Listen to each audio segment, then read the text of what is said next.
오늘 말씀의 제목은 믿음으로 받은 증거를 가진 사람입니다. 우리가 히브리서를 보면서 이제 11장 믿음이라는 주제로 들어왔습니다. 여러분들이 잘 알고 있는 본문, 믿음은 바라는 것들의 실상이요 보이지 않는 것들의 증거니, 믿음을 정의하는 단어이기도 하죠. 근데 로마서에서는 이렇게 믿음을 말합니다. 바랄 수 없는 중에 바라고 믿었으니. 로마서 1장에는 이렇게 얘기하죠. 복음에 하나님의 의가 나타나고 믿음에서 믿음으로 이르게 된다고. 그래서 이 복음은 모든 믿는 자들에게 구원을 주시는 하나님의 능력이 된다라고 말합니다. 로마서에서 말하는 믿음의 성격과 히브리서에서 말하는 믿음의 성격이 조금 달라 보이기는 하는데요. 오늘 히브리서에서 우리가 같이 이렇게 믿음에 대해서 나눠볼 내용은 무엇이냐? 믿음이 어떻게 일하는가입니다.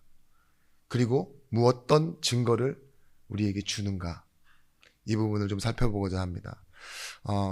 기독교에서 믿음이란 세상에서 말하는 믿음과는 좀 다릅니다. 사람과 사람 사이에서, 또한 우리가 어떠한 단체나 조직을 바라보는 믿음에서는 신뢰라는 단어, 그런 의미가 많이 들어가 있지만요. 그리스도인의 믿음은 자기 소속과 정체성에 대한 믿음이고, 자기 확신이 아니라 하나님이 우리에게 주시는 믿음의 선물로 말미암은 믿음을 말합니다. 그래서 대상에 관한 믿음인 거죠. 우리가 믿을 때 하나님은 어떻게 역사하시는가, 이렇게 바라보는 것을 믿음이라고 해요. 서론적으로 하나님은 우리에게 믿음이라는 그 일을 두고 계속 일하시는데, 우리가 믿을 때까지 하나님 어떻게 일하시느냐? 기다리십니다. 그냥 가만히 방치해 두고 기다리는 것이 아니라 뭐예요? 계속 설득하면서 기다리세요. 우리는 어느 순간 내가 지식으로 알고 조금 뭔가 시간의 흐름에 따라서 알아지면 믿는다라고 얘기하죠. 그런데 그런 우리의 시간에요, 하나님은요 어떻게 역사하시느냐? 그렇게 알 수 있도록 하나님은 우리를 설득하시면서 기다리세요. 이 부분은 어떻게 설명하고 있냐? 누가복음 15장에 보시면 탕자의 비유가 나옵니다. 아들이 하고 싶다는 대로 다 해주잖아요. 그래서 자신의 재산을 떼어주는 아버지. 그런데 그 아들은 자신의 재산을 다 가지고 나가서 탕진하고 그리고 돌아옵니다. 어떤 모습으로 돌아오느냐? 완전히 실패하고 돌아오죠.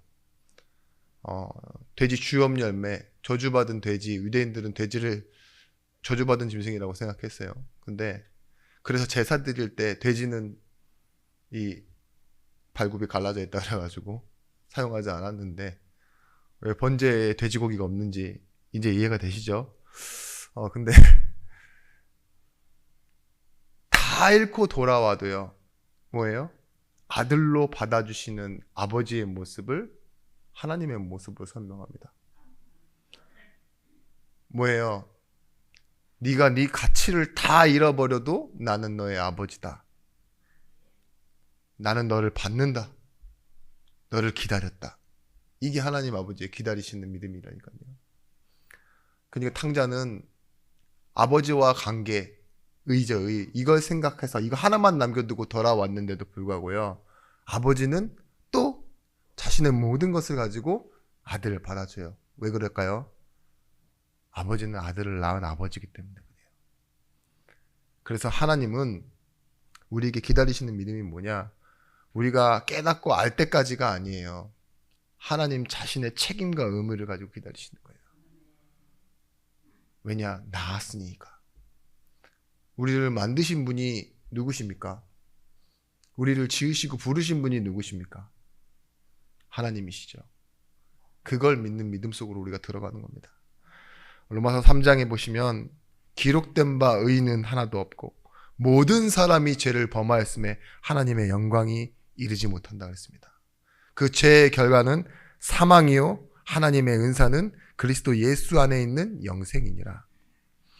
그런데 3장 25절 말씀을 보시면 이렇게 말하고 있어요.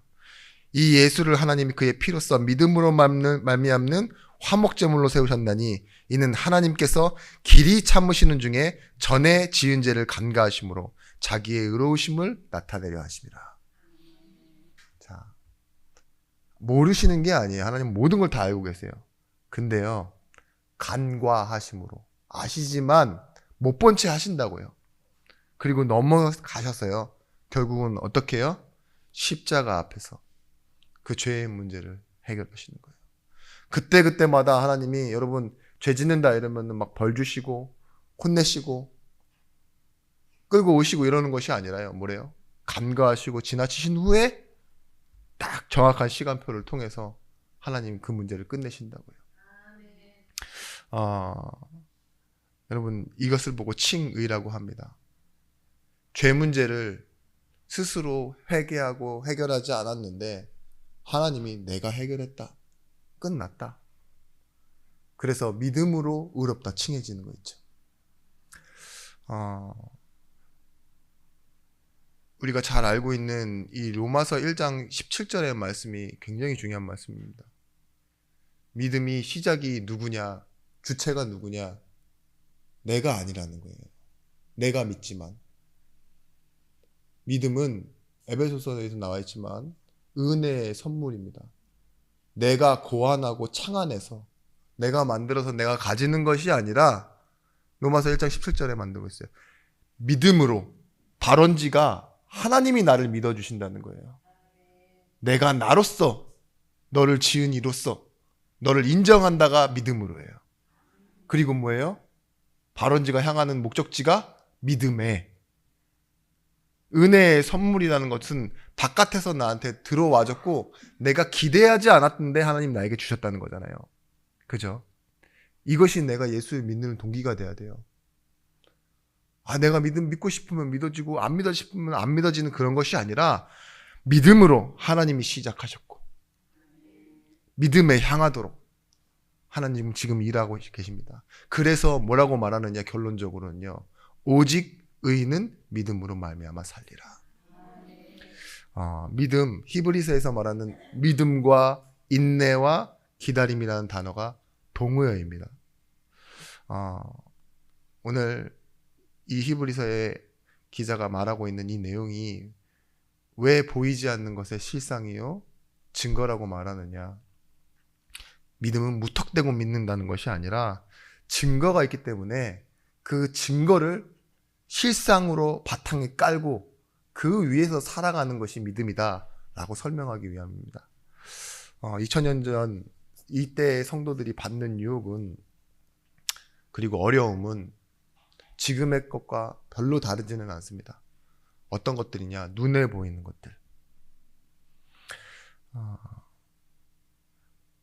생각해 보십시오. 보이지 않는 것을 믿어야 하는 상황이 왔어요. 맨날 성전제사만 하던 그들이. 왜냐? 예수님께서 죽으시고 부활하셨으니까. 그죠? 근데 보이지 않는 것을 믿는데 어려움들을 보면 다 보이는 것들이에요. 이 얼마나 갈등이 생기겠습니까? 눈에는 눈, 이에는 이. 그래서 보이는 문제는 보이는 걸로만 해결하고 살아왔던 이들이 이제는 보이지 않는 것에 대해서 말씀 듣고 모이고 기도해야 하고 이런 것들이요. 힘든 거예요. 그래서 이 히브리서 기자가 말하고 있는 것은 그거예요. 보이지 않는다고 힘이 없는 거냐? 불확실한 것이냐? 그렇지 않다. 증거가 있다 이 소리입니다. 오히려 보이는 것은 힘이 없고 우리를 흔들고 잘못된 길로 안내할 수 있다. 무엇이 증거냐? 말씀이다. 분명히 말하고 있습니다. 히브리서 이 전에 말했던 4장에 말씀은 살았고 운동력이 있다고. 하나님의 실제 일하심이 말씀이다. 이것이 너희의 증거 아니냐 하면서 말씀을 예로 듣는 거예요. 그래서 첫 번째 오늘 1절 말씀, 바라는 것들의 실상이요 보이지 않는 것들의 증거니. 여러분, 우리가 보고 있는 것 때문에 우리가 많이 속습니다. 어떤 분들은 의기소침하고, 어떤 분들은 두려움도 오고, 비교하다 보니 좀 뭐하죠? 불안감도 찾아오고. 안 보이면 차라리 난데, 그죠? 이 시골 사는 사람들이 행복한 이유가 있어요. 잘 몰라요. 뉴스도 늦고, 그죠? 뭐 정보도 느리고, 보이는 게 그냥 산과 들과 이런 것도 있잖아요. 뭐 바닷가에 사시는 분도 있겠지만, 근데 우리는 뭐예요? 주변에서 뭐가 됐다 안 됐다 하는 소문들을 계속 듣죠. 한 얘기 또 하고 한 얘기 또 하고. 나는 본 적도 없는데 보고 온 사람들이 옆에서 계속 떠들어요. 근데 그 틈바구니에 못 들어가는 것만으로도 엄청 불안하잖아요. 최근에 우리 교회 바깥에서 사람을 만나보신 적 있으십니까? 정신없지 않으세요? 네? 막 정치 얘기하지. 막 광화문으로 간다. 막 어디로 가, 시청 앞으로 간다. 막 난리잖아요. 그렇게 좋던 사람도 갑자기 막 정치 얘기하니까 너무 싫은 모습이 보여지기도 하고 막 그러지 않으세요? 막 신앙생활 하는데 같은 그런 입장에서 있잖아요. 교회는 다르지만 뭐 얘기하면 너무 육신적인 얘기 하니까 저건 아니지 않나 싶지 않으세요? 나도 믿음 없지만.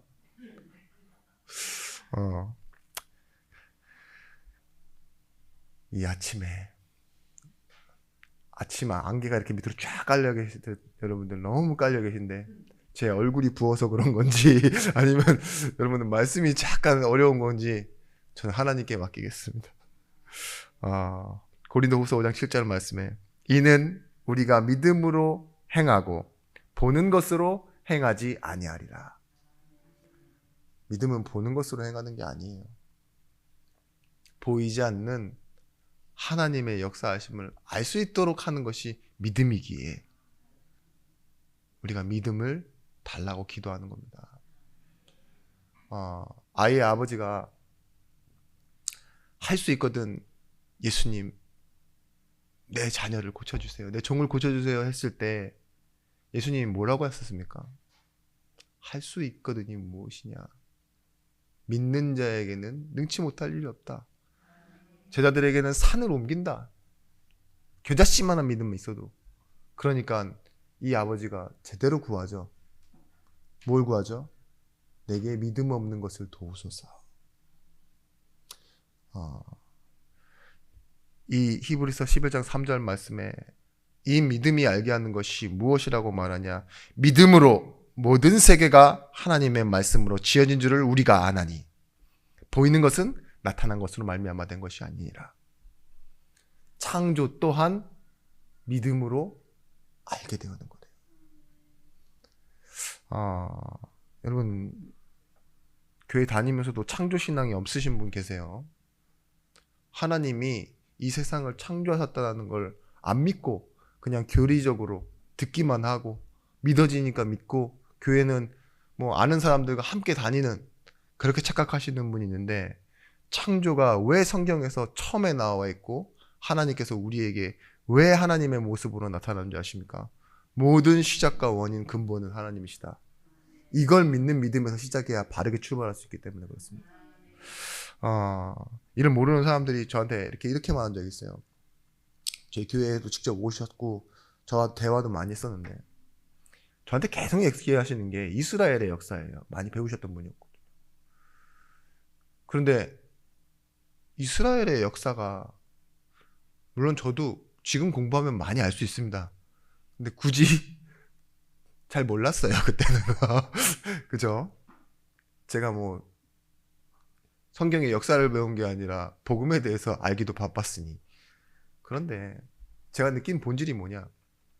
대화의 이 주 핵심이 뭐냐? 이방 종교라는 말이에요. 지금 이 이스라엘 그 2000년 전 과거 이방인의 이 외래 종교가 우리에게 들어와 있다. 나를 안 믿는다. 라는 식으로 대답하시더라고요. 그렇게 되면 시작점이 다르죠. 우리가 믿는 건 이스라엘의 역사가 아니라 세상을 지으시고 나를 영세전에 택하여 부르신 하나님이에요. 오늘 이 자리에 앉으신 여러분들은 내가 믿음으로서 시작되어진 게 아니라, 교회에 나와서 믿는 게 아니라, 하나님이요 영원 전에 영세전에 이미 여러분들을 택하여 불러놓으셨고, 그런 분들이 여러분들 오셔서 믿음으로 예배하는 겁니다. 그죠? 구원과 창조의 공통점이 있습니다. 하나님이 죄인을 구원하신 것과 세상을 창조하신 구원은 똑같은 게 하나 있어요. 공통점. 창조와 구원은 하나님의 사랑의 시작입니다. 목적은 뭐냐? 하나님과 함께라는 이유가 공통점입니다. 왜 구원하셨습니까? 함께 하시기 위해서. 이 세상을 왜 지으셨다고 성경에 말하고 있습니까? 우리와 함께 하시기 위해서. 그래서 결국은 우리를 사랑해서 만드셨고 죄인이었지만 사랑해서 다시 용서해서 구원하셨다는 그 하나님의 이유, 그것이 창조를 믿는 우리의 신앙입니다. 그래서요, 부르심에서 참된 시작이 되어집니다. 내가 어려워서 병들어서 복 받으려고 교회 나왔네 라고 착각할 수 있어요. 그건 동기예요. 그렇게 시작될 수는 있습니다만, 믿음의 증거가 뭐가 되어지느냐? 주가 나의 주로 고백되어지고 이런 나를 하나님이 불러주셨다는 것에서 시작되어지는 거예요. 여러분, 종교생활은 내가 알고 믿는 것에서 시작하고 또 내가 무엇을 왜 해야 되는지가 되게 중요한 신앙생활의 방향이 됩니다. 여러분, 막 하기 싫은 거 시킬 때 있잖아요. 안 믿어지는데, 모르는데 그걸 내가 왜 해야 돼? 내 돈을? 내 시간을? 교회 예배 나오는 것부터 그렇지 않으세요? 수요 예배, 금요 예배, 새벽 예배도 나오시는데 헌금 내라고 하는데 이게 지식이 동의만 있다고 되어지는 건 아니거든요. 내가 원하는 방향으로 복 받기 위해서 하라고 하면은 어쩔 수 없이 하는 건 어느 순간 한계가 옵니다. 그게 종교생활이에요. 그래서 교회 다니다가 절로 갔다는 사람 되게 많이 봤고요. 천주교에서 왔다가 다시 회개했다는 사람들 되게 많이 봤습니다. 교회는 말 그대로 죄인들만 있는 곳이에요. 절에 부자들이 많더라고요, 오히려. 그죠? 착하고, 이렇게 겸손한 사람들은 진짜 법 없이도 사시는 분들 많고, 교회는 진짜 말 그대로 예수님께서 부르신 죄인들만 있는 그런 죄인 중에 한 사람이셨지만, 감옥에서는 꼭 왜 이렇게 예수 믿는 사람들이 많을까요? 참 신기해요. 막 사형수 되면 예수 믿고, 소망 없는 사람들인데, 그죠? 나와도 예수 믿는 게 오히려 믿는 것 때문에 복음의 가치가 떨어져요. 저런 놈이 예수 믿고 죄 용서 받았다고 한다. 난 죄 없다고 한다. 이러면서 있죠. 영화나 드라마에서 그런 거 너무 많이 보지 않습니까? 근데 신앙생활은 내 선택이 아니라 피택입니다. 하나님이 나를 선택하신 거. 하나님의 소명, 하나님의 부르심이 내 신앙생활의 이유예요. 그게 시작이고, 우리의 행동에 따른 결과와 가치를 얻는 것이 아닌 사랑의 증거, 독생자를 우리가 믿는 겁니다. 보십시오. 하나님이 이처럼 세상을 사랑하사 독생자를 주셨으니 이는 그를 믿는 자마다 멸망하지 않고 영생을 얻게 하려 함이라. 믿어서 얻는 것이 결국 뭐라고요? 멸망하지 않는 것, 그래서 얻는 영생. 여러분, 말씀이 들려지는 소리와 보여지는 글자가 아니라 이것을 읽고 공부하고 이해해서 삶에 적용해서 변화되어지는 것이 아니라 뭐래요? 구원받음이란 이 예수께서 우리 안에 직접 오셔서 우리와 함께 하시는 겁니다.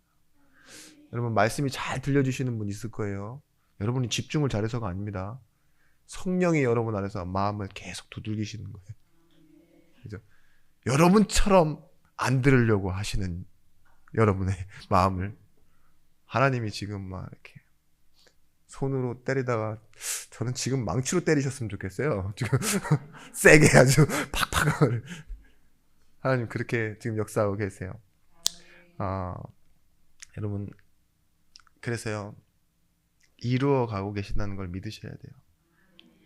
빌립보서 1장 말씀처럼 6절 7절에 너희 속에 착한 일을 시작하신 이가 그리스도 예수의 날까지 뭐예요? 이루어 가신다. 로마서 8장 28절 말씀, 하나님을 사랑하는 자, 곧 그 뜻대로 부르심을 입은 자들에게는 모든 것이 합력하여 선을 이루느니라. 하나님이 미리 아시는 자들을 또한 그 아들의 형상을 본받게 하기 위하여 미리 정하셨으니 그로 많은 형제들 중에서 맏아들이 되게 하려 하십니다. 그러면서 합니다. 여기 본체가 나와요. 또 미리 정하신 그들을 부르신 그들을 또한 의롭다 하시고 의롭다 하신 그들을 또한 영화롭게 하시느니라. 계속 나오죠. 여러분들이 놓쳐서 그렇지. 여러분 입장에서 믿어라, 따라가라, 뭐 확인해라 이런 식으로만 말씀이 들려서 그렇지 성경에서 더 많이 나오는 내용이 뭔지 아십니까? 정하시고 부르셨다. 하나님의 뜻이 먼저예요. 그래서 두 번째, 선진들이 얻은 증거. 이로써 3절 말씀 나오죠. 믿음으로 모든 세계가 하나님의 말씀으로 지어진 줄을 우리가 아나니 선진들이 이로써 증거를 얻었느니라. 2절의 말씀. 선진들이 얻었다라는 말은 오늘 세 사람, 족장시대 이전의 세 사람의 내용을 잠깐만 기둥만 설명해드리고 지나가겠습니다. 한 사람 한 사람 봐도 내용이 너무 많기 때문에 오늘 말씀에서 말할 수 있는 이 세 사람의 믿음의 증거는 뭘까? 첫 번째, 아벨은 믿음으로 아벨은 가인보다 더 나은 제사를 하나님께 드림으로 라고 말했어요. 아벨과 가인의 제사가 달랐다는 건 여러분들 알고 계시죠? 이 가인과 아벨의 제사를 삶이 강조된 제사냐 아니면 재물이 강조된 제사냐, 여기에 신학적인 논란이 많습니다. 그래서 양쪽 다를 취해가고 있는 교회의 분위기가 있어요. 물론 둘 다 맞는 얘기니까 측면상 다 맞는 말이에요. 아벨은 언약을 중심으로 살았고 가인은 육신을 중심으로 살았다. 그리고 제물은 곡식을 드렸느냐 아니면 진짜 피의 언약대로 양을 드렸느냐, 이 차이인데 두 가지 측면을 말씀드리려고 하는 게 아닙니다. 어떤 것이냐, 성경에서 아벨과 가인에게 나타난 그 믿음의 차이는 무엇이었냐? 계시에서 나왔다는 거예요. 하나님의 말씀. 분명히 아벨도 들었고 가인도 들었기 때문에 비슷한 행동을 하고 있어요. 그죠? 제사를 드리는 행동이죠. 근데 왜 아벨은 피제사를 드렸고 가인은 곡식으로 제사를 드렸을까요? 아담과 하와의 자식인 아벨과 가인은 분명히 하나님의 말씀을 들은 사람들입니다. 그래서 그 제사가 무엇을 의미하는 줄 알고 있어요. 근데 무엇을 근거로 드리는 제사냐는 거죠. 말씀이 근거된 제사. 창세기 4장 6절 말씀에 이렇게 나오고 있습니다. 여호와께서 가인에게 이르시되 내가 분하여 함은 어찌 됨이냐 안색이 변함은 어찌 됨이냐. 들으면요 두 가지 영역이 있어요. 어떤 영역이냐, 듣기만 하는 거예요. 리스닝이라고 하죠. 잔소리 듣듯이 여러분 제 말씀을 듣고만 있으면 그거는 그냥 듣는 거예요. 근데 어떤 들음이 있냐, 그래, 맞다, 그리고 우리 안에서 이게 계속 생각나고 감동이 되어지는 거 있죠. 그걸 보고 감화와 감동이라고 하는데, 갈라디아 5장 6절 말씀에 그리스도 예수 안에서는 할례나 무할례나 아무 효력이 없으되 사랑으로서 역사하는 믿음뿐이니라. 뭔 말이냐, 이것을 한 것과 저것을 한 것이 중요한 게 아니라 사랑, 우리 안에서 발휘되어지는 믿음 있죠. 이게 더 중요한 거라고. 데살로니가 교회에 큰 지진이 났을 때요. 그래서 어려움에 있을 때 나왔던 단어가 뭐냐? 믿음의 역사, 소망의 인내, 사랑의 수고. 다 어떤 곳에서 발휘되는 거냐? 내적 소명이에요. 내 안에서 나오는 거.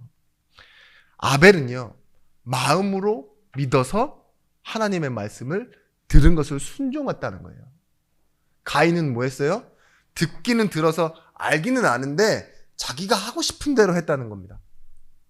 그래서 선진들이 받은 증거 중에 아벨이 가진 증거는 뭐냐? 말씀을 순종해서 따라가는 거. 그래서 믿음은요, 순종하게 하는 능력이 있어요. 여러분, 이런 것이 좀 이해가 될 수 있을지 모르겠는데, 믿음은 실상이라는 말이 이런 뜻이 있어요. 발판 위에 서다, 근거 위에 서다 이거예요. 실상. 저를 보십시오. 제가 지금 이 상체만 보이지만 하체는 어떻게 돼 있을까요? 약간 살짝 비추긴 합니다. 밑에 이렇게 약간 힌트가 있죠. 아마 이 유튜브로 영상 보시는 분들은 여기만 보실 텐데 제가 하체를 오늘 집에다 두고 오지 않았습니다. 그게 근거예요. 분명히 여러분 보이지 않지만 보고 계시죠? 보이진 않지만 밑에 어딘가에 발판 위에 서 있다. 저희 목사님 쓰실 때는요, 요만한 높이의 발판이 있어요. 거기에 올라 쓰셔야지만 저는 이게 키높이가 맞아집니다. 근데 저는 발판을 뒤로 빼놓고 지금 여기 서 있어요. 그래도 뭐예요? 제 발은 밑에 있습니다. 그죠? 보이지는 않지만 분명한 실상. 여러분, 발판 이런 뜻이 뭐냐? 휘페스타시스라고 기초, 본질, 실체 이런 뜻이에요. 믿음은 뭐냐? 보이지 않는 근거 위에 세워져 가는 거. 아벨은 뭐 위에 서 있었냐? 말씀의 기초 위에 인생이 서 있고 그걸 따라가고 순종하도록 하는 증거를 가졌다는 거예요. 두 번째, 에녹이 나옵니다. 5절 말씀에 믿음으로 에녹은 죽음을 보지 않고 옮겨졌으니 하나님이 그를 옮기심으로 다시 보이지 아니하리라 하였느니라. 그는 옮겨지기 전에 하나님을 기쁘시게 하는 자라 하는 증거를 받았느니라. 여러분, 에녹 얘기 많이 못 들어보셨죠? 근데 들어보신 분들은 꼭 죽음을 보지 않고 옮겨졌나니 요거를 굉장히 중요하게 생각하세요. 성경에서 죽지 않고 천국 간 사람으로, 그죠? 우리는 휴거돼야 된다 이래가지고 옛날에 종말론자들이 많이 사용했었는데, 에녹이 죽지 않고 옮겨진 게 무슨 의미가 있을까요? 진짜 중요한 강조는요, 죽지 않았다가 아니라 3번이나 나오는 옮겨졌나니에요. 옮기심. 옮겨졌으니까 죽지 않은 거죠. 정확하게 말하면. 옮겨졌느니 옮기심, 옮겨지기 전에. 그래서 믿음은 뭐냐? 옮겨가는 겁니다. 뭐라고 나오냐? 에녹은 이 땅에서 365년을 머물렀다고 나옵니다. 그 중에 구분하는 시간이 있어요. 하나님이 365년이라는 세월을 사는 동안 300년 동안 하나님과 동행하니라. 하나님 보신 가장 중요한 시간이 뭐예요? 동행한 시간이에요. 함께한 시간. 그런데 우리가 알 수 있는 것은 65년은 동행한 시간이 아니잖아요. 근데 여기에 중요한 의미가 있습니다. 이 에녹은 누구의 아버지냐? 무두셀라의 아버지입니다.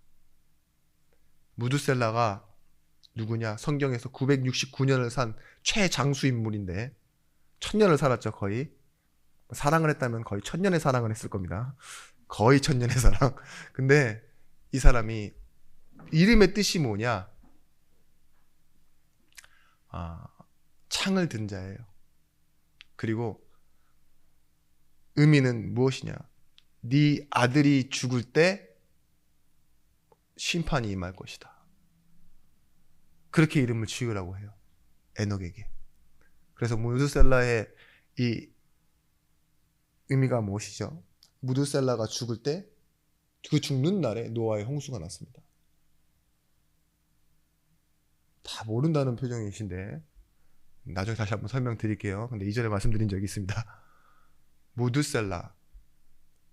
여러분, 심판이 임한다라는 건 어떤 의미겠습니까? 같은 의미로 구원이 임한다는 뜻이에요. 심판의 때에 하나님은요, 살릴 자를 살리세요. 그게 노아의 홍수입니다. 그런데 하나님이요, 증거를 주셨어요. 죽지 않았다라는 것이 아니라 생명으로 옮겨졌다. 구원받았다. 골로새서 1장 13절 말씀에 그가 우리를 흑암의 권세에서 건져내사 그의 사랑의 아들의 나라로 옮기셨으니. 요한복음 5장 24절 말씀에 내가 진실로 진실로 너희에게 이르노니 내 말을 듣고 나 보내신 이를 믿는 자는 영생을 얻었고 심판에 이르지 아니하나니 사망에서 생명으로 옮겼느니라. 믿음은 뭘 하는 거냐? 옮겨지는 거예요. 시냇가에 심은 나무가, 심은 나무라는 말은 뭐예요? 자란 나무가 아니에요. 옮겨 심었다는 거예요. 그 복이 뭡니까? 시절을 따라 열매를 맺도록. 보이는 것이 변하는데 보이지 않는 그 뿌리가 시냇가에 다 있으니 뭐예요? 열매를 맺도록 하시는 겁니다. 믿음은 그런 거예요. 하나님이 옮겨 세우시는 것. 죄와 사망의 법에서 생명의 성령의 법으로 하나님이 옮겨 놓으신 것. 여러분 이것 또한 뭐예요? 하나님의 인내와 기다리심이에요. 무드셀라를 기다리신 하나님, 에녹을 옮기신 하나님. 하나님은요 그토록 왜 900년이 넘는 세월 동안 하나님 배를 딱 주시면 되는데 왜 노아에게 120년 동안 배를 만들라고 하십니까? 구원받을 자 돌아오라고. 그 하나님의 외침과 기다리심이라니까요. 그래서 세 번째 노아가 바로 나옵니다. 노아는 뭐라고 나오느냐? 믿음으로 노아는 7절 아직 보이지 않는 일에 경고하심을 받아 경외함으로 방주를 준비하여 그 집을 구원하였으니. 노아의 증거는 뭐냐? 방주라는 증거를 갖는 거였어요. 그것이 뭐냐? 말씀을 따라가는 거. 여러분 120년 동안 방주 지으라면 지을 수 있겠습니까? 100년을 살아보지도 못하는데 불가능하죠. 근데 노아의 증거는 뭐냐? 책망을 받아예요. 책망을 받아 경고하심을 받고 이렇게 나와 있는데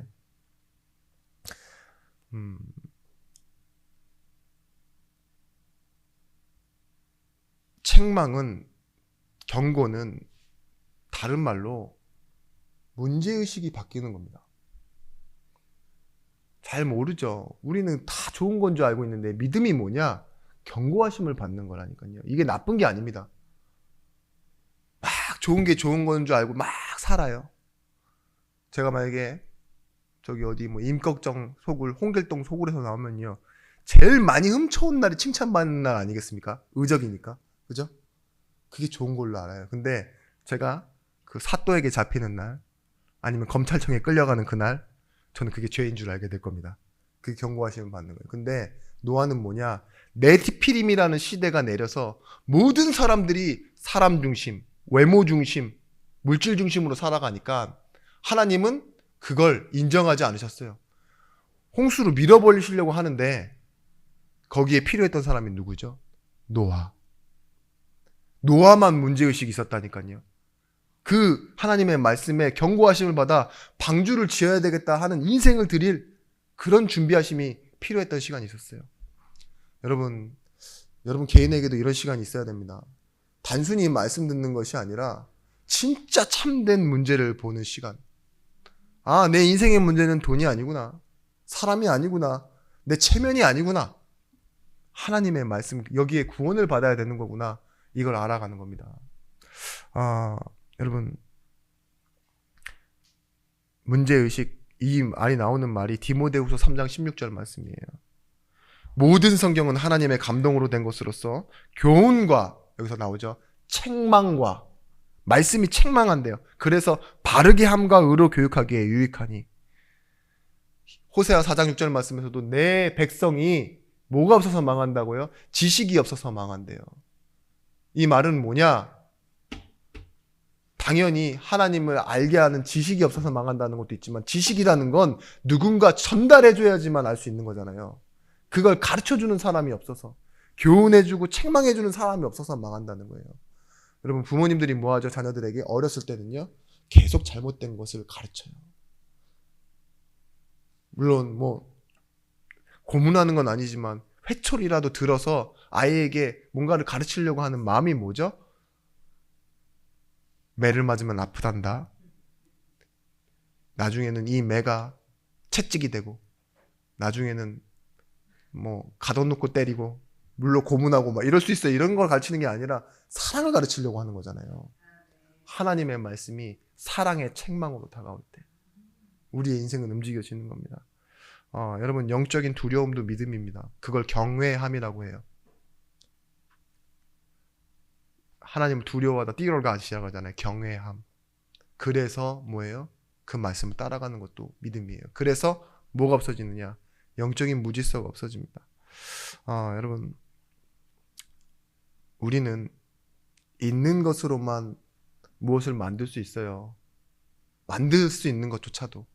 근데 하나님 말씀 뭐라고 말하냐? 히브리서에서 믿음은 무에서 유를 만들으시는 말이에요. 빛이 있으라 하니 빛이 있었고 말씀으로 만들어지는 거예요. 그죠? 그 말씀이 오늘 나에게 역사하고 있습니다. 2020년에 노벨 물리학상을 누가 받았느냐? 노벨 물리학상이 노벨상에서는 최고의 상이잖아요. 블랙홀을 관측한 사람이에요. 그게 있다라는 걸 찾아내기만 했는데도 노벨 물리학상을 받았어요. 실제 이 블랙홀을 본 적도 없고 보이지도 않는데요. 근데 그걸 관측해내서 찾아내서 증명해낸 사람이 받았어요. 자, 여러분, 옛날 그 광수 생각에서 이런 글이 나온 적이 있어요. 지금은 안 나오지만 하나님 앞에 딱 광수 씨가 가가지고 말해요. 인간의 DNA, 게놈, 이 유전자를 다 우리가 알아냈으니 이제 우리도 인간을 복제하고 만들어낼 수 있다? 이러니까 하나님이 그래, 그럼 만들어봐. 오케이. 광수가 뭐라고 그러냐? 일단 흙을 빚어서, 그러니까 하나님 뒤에서 뭐라고 그러는 줄 아세요? 내 흙 말고 네 흙으로 해. 이게 무슨 소린지 아시죠? 흙도 누가 만드셨어요? 그죠? 우린 있는 것 속에서만 만들 수 있어요. 그건 창조가 아니에요. 조립한 거지. 그죠? 마찬가지예요. 우리가 신앙생활하고 믿음으로 산다라는 것이요. 뭔가 새로운 걸 만드는 게 아니라 하나님에 대해서 아는 거예요. 모르던 하나님에 대해서 찾아지고 발견되어지는 거. 여러분의 예배가 어떤 것이냐? 응답입니다. 응답. 하나님이 자기를 나타내셔서 받는, 여러분들이 알게 되어지는 응답. 그러니까 세 번째, 그리스도가 발견되어지는 응답 속으로 우리가 들어가는 겁니다. 여러분, 외모지상주의, 이것이 뭐냐? 눈에 보이는 것으로 우리의 좋은 인상을 만들고 없으면서도 있는 척하고 가진 척하고. 그래서 뭐예요? 사기꾼들이 가장 많이 하는 것, 눈에 보이는 걸 꾸밉니다. 그죠? 우리도 사기꾼은 아닌데 좀 있어 보이고 싶어서 뭐에 미치느냐? 명품. 명품 안 좋아하신다고요? 그럴 수 있어요. 살아온 세월들이 보통의 험난한 세월이 아니었으니까요. 근데 여러분들이 미치는 게 있습니다. 비싼 거, 가격표 그러잖아요. 와! 냉장고 30만 원짜리랑 3천만 원짜리랑 뭐 가지실래요? 제 불신앙인지는 모르겠지만 30만 원짜리가 더 좋다고 해도 여러분들 가격표가 비싼 3천만 원짜리 갖는다 그럴 거예요. 아마 그렇지 않을까요? 여러분, 종교는 자기 수양과 독려. 그래서 내가 찾은 걸 자랑하는 겁니다. 그죠? 내가 하는 걸 자랑하는 거예요. 기반 자체가. 그런데 빌립보서 3장 7절 9절 말씀에 바울의 고백은 이렇습니다. 내가 그 안에서 발견되려 함이니. 이 말은 뭐냐? 하나님이 나를 찾아주시길 바란다 이거예요. He was found. 휴리스코라는 말이 뭐냐? 만나지고 알게 된다는 뜻이에요. 하나님을 만나 내가 알기 원하고 확인하기 원한다. 내가 하는 것이 아닌 하나님이 나를 찾으심을 내가 그것을 바라보며 살겠다. 이렇게 얘기해요. 누가복음 15장에 집에 와서 그 벗과 이웃을 불러 모으고 말하되 나와 함께 즐기자. 나의 잃은 양을 찾아내오노라. 하나님의 잔치는 뭐냐? 하나님이 찾으시는 거예요. 하나님의 일은 하나님의 일하심을 믿는 거라고 했어요. 구원. 그래서 여러분, 우리의 노력을 기특하게 여겨서 하나님이 구원하신 게 아니라 하나님은 우리의 연약함을 불쌍히 여기시고 구원하셨고 사랑하셔서 구원하셨습니다. 그래서 하나님이 원하시는 것을 아는 것, 그 예배와 가치가 여러분에게 계속 발견되어지는 경담입니다. 예배를 내가 꾸준히 잘 나오고 지속하는 것보다 더 중요한 게 뭐냐? 예배의 가치가 계속 발견되어지는 거. 그리고 예배할 때마다 여러분들이 실제 힘을 얻는다면 여러분 예배 안 나와야 될 이유가 없어요. 그렇죠? 분명히 말하고 있어요. 창세기 3장 17절 말씀에 아담에게 이르시되 먹지 말라 한 나무의 열매를 네가 먹었지 않냐? 내가 흙으로 돌아갈 때까지 얼굴에 땀을 흘려야 먹을 것이다. 그리고 너는 흙이니 흙으로 돌아갈 것이다. 그리고 너로 인해 흙도 땅도 저주를 받을 것이다. 이 얘기 기억나시죠? 근데 가인이 뭘 했는지 아십니까? 이 흙에서 난 곡식을 드려내려고 했어요. 아벨이 볼 때는요, 실제 자기가 먹고 이것을 가지고 살아가니까 이게 가치 있는 거라고요. 그죠? 근데 뭐라고 말하고 있어요? 흙은 저주를 받았고, 그죠? 흙은 내가 돌아갈 곳이고, 그런 곳인데, 아벨은 달랐다니까요. 아벨은 뭐냐? 노아 방주 사건 이전까지는요, 육식을 안 했습니다. 성경의 기록에서. 근데, 이 첫 양, 새끼 양, 자란 양도 아니고 새끼 양의 기름을 모아다가 번제를 드렸다고 나와요. 레위기에 나오는 건 알겠지만 기름이 뜻하는 게 뭐냐? 우린 알잖아요. 그리스도가 기름 부음 받은 자라는 거. 메시아입니다. 메사. 붓다. 하나님이 선택했다. 아벨이 바라본 그 믿음은 뭐냐? 본질 자체가 나는 죄인입니다예요. 나는 하나님께 나아갈 수 없는 죄인입니다. 그래서 첫 양을 잡고 새끼를 잡고 뭘 기다려요? 메시아, 그리스도를 기다리는 그 예배를 드린 겁니다. 우리가 예배가 은혜롭다라는 건 여러분 마음이 감동되고 오늘 잘 웃다 간다. 아유 오늘 후련하네.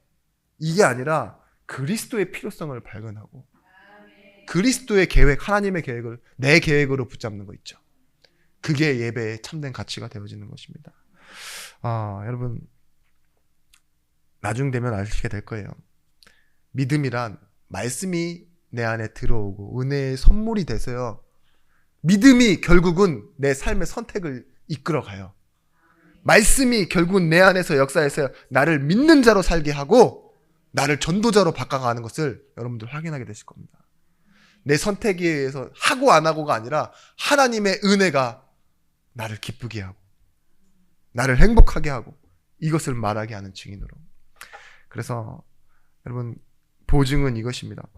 믿음은 이렇게 보증되어집니다. 로마서 8장에 성령이 친히 우리의 영과 더불어 하나님의 자녀인 것을 증언하시니. 성령이 뭐 하신다고요? 우리 안에서 예배하는 여러분들, 삶을 살아가는 여러분들 안에서요, 친히 증언하시고 보호하시고 은혜로 가르치신 보혜사 성령이 되신다는 겁니다. 여러분 믿음은 무엇을 근거로 서 있다라는 말이 된다라고 말씀드렸죠. 이 유대 고대사에 나오는 그 요세푸스라는 사람의 말이 인용된 글인데요. 이 유대주의에서 한 종파를 맡았던 갈릴리 유다라는 사람이 있었습니다. 이 사람이 어떤 시대냐? 베드로 시대. 이 사람의 이 시대를 말하는 건데 사도행전 5장 37절에도 나와요. 이 갈릴리 유다라는 사람이. 어떤 사람이냐? 로마가 속국을 한 다음에 세금을 걷기 위해 세수를 계산하는데 이때 유대인들 사이에서 격렬한 저항이 일어납니다. 왜 격렬히 일어나냐? 돈을 뺏어가는 것 때문에 그러는 게 아니에요. 유대인들은 이 민족의 역사상 뭐라고 해요? 주는, 자신들이 입으로 주라고 말하는 주는 오직 하나님이에요. 여호와 하나님. 근데 황제가 이 세수 계산을 하면서 돈을 걷어간다는 의미가 어떤 의미냐? 전쟁이 일어났습니다. 이때 반란이 일어나고 그 주는 황제가 주라고 고백해야 되는 거예요. 근데 그 전까지는요, 나라를 잃고도 아무 반응이 없던 유대인들이요, 그 주라는 단어 하나를 안 뺏기 위해서요, 옆에서 친족이 죽고 친구가 죽어도 눈 하나 깜빡하지 않고 계속 저항했대요. 이게 유대 시대였어요. 주라는 말을 함부로 쓸 수 없는 겁니다. 황제에게도 붙이기 싫어해서 뭐예요? 죽음을 불사하고 싸우던 그들이 살았던 시대가 사도행전 5장에 나오는 시대예요. 근데 베드로가 어떤 고백을 하는지 아시죠? 마태복음 16장에 주는 그리스도시요 살아계신 하나님의 아들이십니다. 이 고백을 하는데 너희는 나를 누구라 하느냐 할 때 엘리야나 세례요한이나 에레미야 같다 하더이다, 선지자들 중에 하나 같다 하이다 하는데 베드로가 여기서 뭐라고 해요? 주는, 예수님 주는 그리스도시요 살아계신 하나님의 아들이십니다. 이해가 되십니까? 주를 바꿨어요. 그 시대에 황제라는 누구 대항하고 싸우던 그 시대에 베드로가 주는 그리스도시요 말했는데요. 더 놀라운 고백은 베드로의 입에서 나오는 게 아니라 예수님의 입에서 나옵니다. 그래, 이를 네게 알게 한 이는 하늘에 계신 내 아버지시니라. 이게 믿음이에요. 내가 믿어서 입술로 잘 고백한 것, 하나님이 기뻐하실 만한 가치가 아니라 하늘에 계신 내 아버지, 이를 내게 알게 하였다. 내가 누구 교회를? 내 교회를 너를 통해 세우겠다. 베드로가 엉망으로 무너지고 다시 돌아가고, 그죠? 날 찾지 말라고 하는데 뭐예요? 안 무너져요. 다시 찾아오시잖아요. 그죠? 보세요. 그게 믿음이 하는 일입니다. 그래서 여러분, 불가능에 대한 고백, 그리고 보이지 않는 시간을 붙잡는 시간이 있습니다. 그게 뭐냐? 예배와 기도의 시간입니다. 오늘 여러분 돌아가셔서 오늘 이 받은 말씀이요, 그냥 듣고 가는 게 아니라 내게 임한 말씀으로 생각하시고 집에서 한번 붙잡고 기도해 보세요. 보이지 않는 것을 바꾸는, 보이는 것을 바꾸는 응답의 시간이 되시고 함께 응답을 누리는 증인들이 되실 것입니다. 기도하겠습니다. 하나님 감사합니다. 오늘 선진들이 가졌던 믿음의 증거, 그것이 우리 현장에서 사실로 나타나는 증거가 되어지게 하시고 나를 살리는 믿음, 승리하는 믿음, 또한 세상을 살리는 믿음이 되어지게 하여 주옵소서. 이 발판 위에 세워져 하나님의 영광 나타내는 증인들이 되어지게 하여 주옵소서. 예수 그리스도의 이름으로 기도드렸습니다. 아멘.